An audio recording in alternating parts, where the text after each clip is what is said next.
The Cowboys coming to town was the closest thing to thank God for unanswered prayer.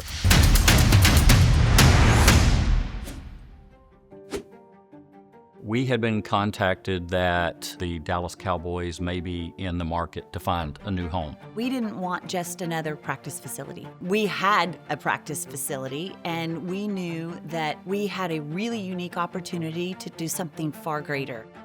I mean, the Dallas Cowboys being the most valuable franchise on earth, no matter what they do, whatever they touch, it's quality. Having them bring that to this particular development was absolutely phenomenal.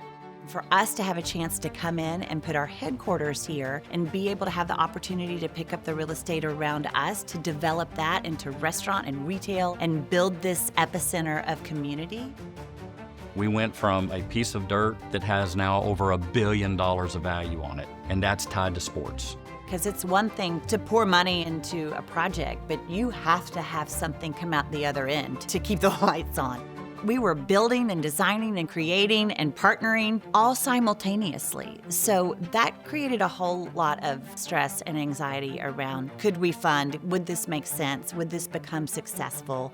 And we had partners that we could not let down. We know the stage that we sit on, so failure was just not an option. So we had to find a way to make it happen. Yeah, there was some question about, well, why would you do that? How can you do that? What will it generate? That's where the creation and the ideation came of the expansion of, okay, we're going to take our central core of who we are, and then we're going to find partners that will then generate the income that we need to keep the doors open here and to build something that's never been done. When we started this dialogue about not only are you bringing the players, but you're bringing their corporate headquarters, well, all of those jobs, the business of sports is what sold the idea and what continues to sell the idea.